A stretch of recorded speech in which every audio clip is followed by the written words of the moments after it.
আপনি দেখছেন Padma news 24.com এর রাত 8:30টার বিশেষ বুলেটিন ফ্ল্যাশ নিউজ। সাথে আছি আমি রাউফু ইসলাম।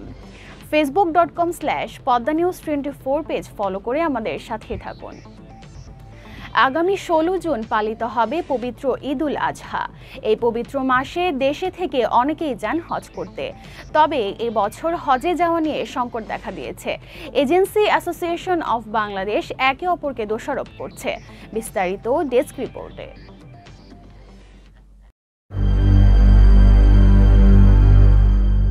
চাঁদ দেখা সাপেক্ষে আগামী 16 জুন পালিত হবে পবিত্র ঈদুল আজহা। দেশের অনেকেই যান হজ করতে, কিন্তু এবার হজ যাওয়া নিয়ে নানান সমস্যা দেখা দিয়েছে।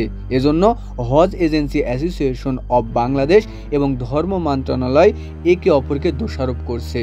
এজেন্সি মালিকদের দাবি, ধর্ম মন্ত্রণালয়ের কিছু ঊর্ধ্বতন কর্মকর্তা ও মক্কা হজ মিশনের কিছু কর্মকর্তার অবহেলায় এই জটিলতার তীব্র আকার ধারণ করেছে।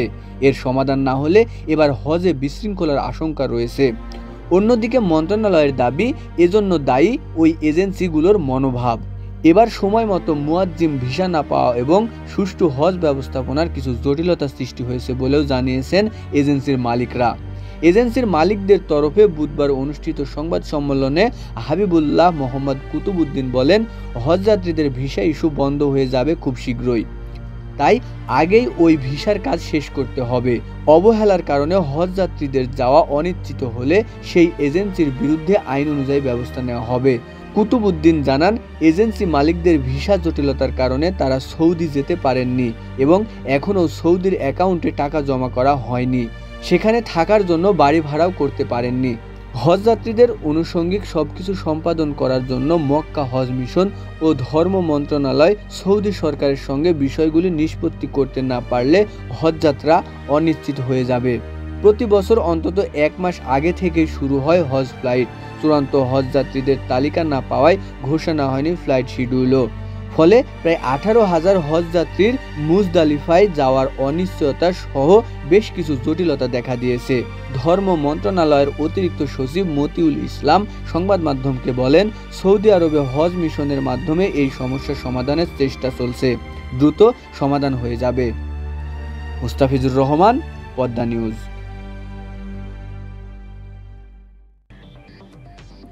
সারা দেশে থানা সহ পুলিশের সব স্থাপনা ও অস্ত্র গোলাবারুদের নিরাপত্তা জোরদার করার নির্দেশ দিয়েছে পুলিশ সদর দপ্তর। বলা হয়, সকল থানায় কমপক্ষে 3টি সেন্ট্রি পোস্ট নির্মাণ করতে হবে। এছাড়া থানা কিংবা পুলিশের যে কোনো স্থাপনায় হামলার শিকার হলে কিভাবে প্রতিহত করতে হবে তার নির্দেশনা পুলিশ সদর দপ্তর থেকে সকল ইউনিটে পাঠানো হয়েছে। সম্প্রতি কুকি চীন সন্ত্রাসীরা বান্দরবানে পুলিশ ও আনসার সদস্যদের অস্ত্র লুট করেছে। এ ধরনের ঘটনা যেন এড়ানো যায় সেই লক্ষ্যে পুলিশ সদর দপ্তর থেকে বিশেষ নির্দেশনা দেওয়া হয়েছে। পুলিশ সদর দপ্তরের অপারেশন বিভাগের অতিরিক্ত আইজিপি আনোয়ার হোসেন সংবাদ মাধ্যমকে বলেন, পুলিশের সকল ইউনিটে অ্যালার্ম প্যারেডের নির্দেশনা দেওয়া হয়েছে। গত 23 এপ্রিল সার্কুলারটি জারি করে এই নির্দেশনা দেওয়া হয়েছে। চলমান তাপপ্রবাহের ফলে হিটস্ট্রোক করে সারা দেশে লাখ লাখ মুরগি মারা যাচ্ছে। এ অবস্থা চলমান থাকলে ব্রয়লার মুরগি ও ডিম সংকটে পড়তে পারে পুরো দেশ। পোলট্রি খামারিদের সংগঠন বাংলাদেশ পোলট্রি অ্যাসোসিয়েশনের সভাপতি সুমন হাওলাদার এ শঙ্কা প্রকাশ করে বিজ্ঞপ্তি দেন। বলা হয়, মুরগির বাচ্চার সংকটে 28 থেকে 30 টাকা উৎপাদন খরচের মুরগির বাচ্চা খামারিদের দ্বিগুণ দামে 80 থেকে 90 টাকায় কিনতে হচ্ছে।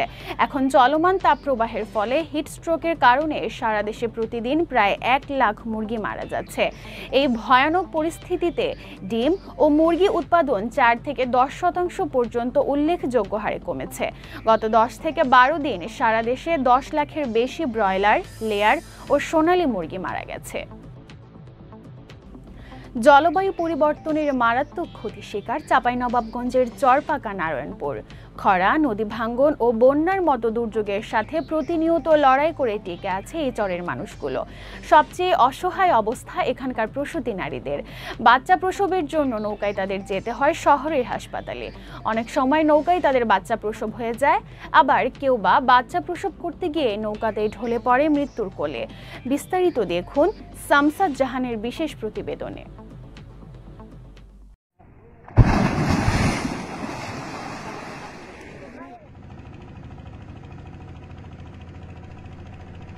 কয়েক দশক ধরেই নদী ভাঙনের শিকার চাঁপাইনবাবগঞ্জের শিবগঞ্জ উপজেলার চর পাকা নারায়ণপুর এলাকা।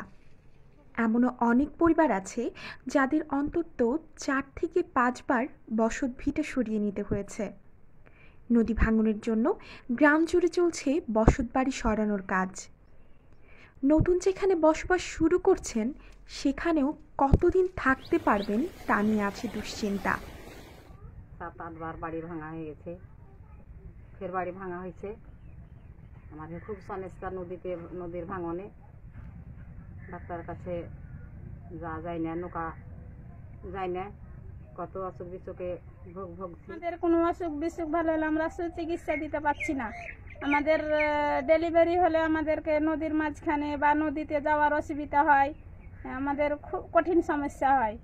তারপরও আমরা ডাক্তারের পরামর্শ নিতে হলে আমরাকে নদী পার হওয়ার ব্যবস্থা না করার কারণে কতজন হয়তো মৃত্যুবরণ করে। ওই স্থান পাবো এগুলাই আমাকে চিনতে, একটা ডাক্তার নাই, করবে যে নাই, দেশে পাওয়া যাচ্ছে না, তো কি করতে হবে? বাড়ি এখন নিয়ে যে ফেলে দিচ্ছি, তারপরে ব্যবস্থা করতে হবে। ভাঙনে সব এদিকে এদিকে পালিয়ে বেড়াইতে হয়েছে। নিত্য যেখানে ভাঙা গড়া যুদ্ধ, সেখানে সবচেয়ে দুর্ভোগে নারীরা। একদিকে অভাব অনটন, তা নিয়ে পরিবারে অশান্তি, অন্যদিকে নানা রকম স্বাস্থ্য সমস্যায় ভুগছেন তারা। কোনো স্বাস্থ্যকেন্দ্র না থাকায় স্বাস্থ্য সংক্রান্ত পরামর্শ ও চিকিৎসার জন্য উপজেলা সদরে যাওয়া ছাড়া নিয়ে উপায়। জনপ্রতিনিধিরা বলছেন, নদী ভাঙনের শিকার পরিবারগুলোকে নানাভাবে সাহায্য সহযোগিতা করা হয়। প্রায় 300-350 মতো পরিবার ভাঙছে, ঠিক আছে। তো প্রত্যেকটা পরিবারকে যতটুকু পাচ্ছি আমরা সহযোগিতা করছি, ঠিক আছে। ভাঙনে লাগার লোক তাকে কিন্তু দিয়েছি, যারা ভাঙছে। নদী ভাঙনের কারণে স্বাস্থ্য ঝুঁকি সহ নারীদের নানা সমস্যার বিষয়গুলো সমাধানে উদ্যোগ নেওয়ার আহ্বানও জানান ভুক্তভোগীরা। শামসাদ জাহান, পদ্মা নিউজ, পাকা নারায়ণপুর, শিবগঞ্জ, চাঁপাইনবাবগঞ্জ। শুক্রবার 46তম বিসিএসের প্রিলিমিনারি পরীক্ষা অনুষ্ঠিত হয়েছে। শুক্রবার সকাল 10টা থেকে দুপুর 12টা পর্যন্ত পরীক্ষা অনুষ্ঠিত হয়। পরীক্ষা ঘিরে শিক্ষার্থীদের উদ্দেশ্যে সরকারি কর্ম কমিশনের একটি গুরুত্বপূর্ণ নির্দেশনা ছিল পরীক্ষার সময়সূচি ও কেন্দ্রে প্রবেশের বিষয়ে।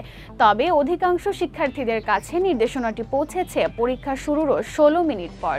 এদিকে নির্ধারিত 30 মিনিট আগেই কেন্দ্রের গেট বন্ধ করে দেওয়ায় পরীক্ষায় অংশগ্রহণ করতে পারেননি অসংখ্য শিক্ষার্থী। 9:30টার দিকে ঢাকার তেজগাঁও স্কুল অ্যান্ড কলেজ কেন্দ্রে দেখা যায় নির্দেশনা জটিলতায় অন্তত 20 জনের মতো শিক্ষার্থী কেন্দ্রে প্রবেশ করতে পারেননি। তাদের দাবি, শেষ সময়ে কেন্দ্রের সামনে অপেক্ষমান শিক্ষার্থীদের উদ্দেশ্যে কোনো সতর্কতা না দিয়ে গেট বন্ধ করে দেওয়া হয়েছে।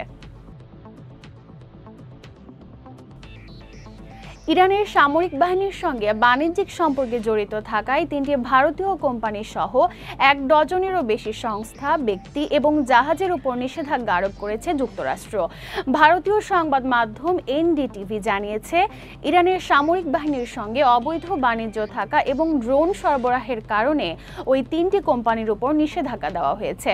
যুক্তরাষ্ট্রের অর্থ মন্ত্রণালয় জানায়, ইউক্রেন যুদ্ধে রাশিয়া ইরানের কাছ থেকে যেসব ড্রোন পেয়েছে তা গোপনে বিক্রিতে সহায়তা করেছে নিষেধাজ্ঞা পাওয়া কোম্পানিগুলো।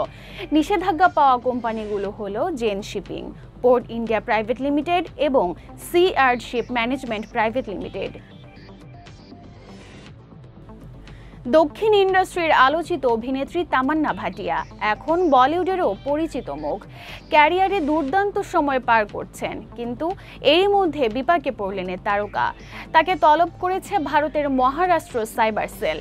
ভারতীয় সংবাদ মাধ্যমের খবর অনুযায়ী বৃহস্পতিবার সাইবার সেলের কর্মকর্তারা জানিয়েছেন, Mahadev online gaming and betting অ্যাপ্লিকেশনের একটি সহায়ক অ্যাপে আইপিএল ম্যাচ দেখতে কথিত প্রচারের জন্য তলব করা হয়েছে তামান্নাকে। দক্ষিণী এই নায়িকাকে 29 এপ্রিল মহারাষ্ট্র সাইবার সেলে হাজির হওয়ার জন্য বলা হয়েছে। সেখানে তাকে জিজ্ঞাসাবাদ করা হবে। এর আগে গত বছরও কিছু আইপিএল ম্যাচ অ্যাপে অবৈধভাবে স্ট্রিম করা হয়েছিল। এ ব্যাপারে একটি অভিযোগও রয়েছে। কর্মকর্তারা জানিয়েছেন, সেই মামলায় সাক্ষী হিসাবে তার বক্তব্য রেকর্ড করার জন্য ডাকা হয়েছে। বাংলাদেশি আম্পায়ার সাথিরা জাকির জেসি প্রথমবারের মতো নারী এশিয়া কাপে আম্পায়ারিং করতে যাচ্ছেন। ইতোমধ্যে মৌখিকভাবে বিষয়টি অবগত করেছে এশিয়ান ক্রিকেট কাউন্সিল। জেসি সংবাদ মাধ্যমকে বলেন, জুলাইতে এশিয়া কাপে আম্পায়ারিং করবেন। বিষয়টি মৌখিকভাবে তাকে জানানো হয়েছে। চলতি বছরের জুলাইয়ে শ্রীলঙ্কায় হবে এবারের নারী এশিয়া কাপ। গত এশিয়া কাপ বাংলাদেশের মাটিতে অনুষ্ঠিত হলেও দেশে কোনো আম্পায়ার ছিল না। এর আগে জেসির ঝুলিতে ইমার্জিং এশিয়া কাপে দায়িত্ব পালনের অভিজ্ঞতা রয়েছে। গত বছরের জুনে এটি অনুষ্ঠিত হয়েছে হংকংয়ে। এছাড়া চলতি বছর ফেব্রুয়ারিতে মালয়েশিয়ায় অনুষ্ঠিত এসিসি প্রিমিয়ার কাপে আম্পায়ারিং এর দায়িত্ব পালন করেন জেসি। বাংলাদেশ দলের হয়ে 3টি আন্তর্জাতিক ম্যাচ খেলা জেসির পুরো মনোযোগ এখন আম্পায়ারিংয়ে। গুরুত্বপূর্ণ সব সংবাদ জানতে poddanews24.com এর বিশেষ বুলেটিন ফ্ল্যাশ নিউজ দেখবেন প্রতিদিন সন্ধ্যা 6:30টায়, রাত 8:30 ও রাত 10:30টায়। ফ্ল্যাশ নিউজ দেখতে ফেসবুকে আমাদের ফলো করুন facebook.com/poddanews24 আর ইউটিউবে সাবস্ক্রাইব করুন youtube.com/@poddanews24 চ্যানেলটি। নিয়মিত দেশ বিদেশের আপডেট সব সংবাদ জানতে ভিজিট করুন মাল্টিমিডিয়া নিউজ পোর্টাল poddanews24.com। পরবর্তী ফ্ল্যাশ নিউজ দেখার আমন্ত্রণ জানিয়ে বিদায় নিচ্ছি আমি রাফু ইসলাম। ভালো থাকুন, সুস্থ থাকুন।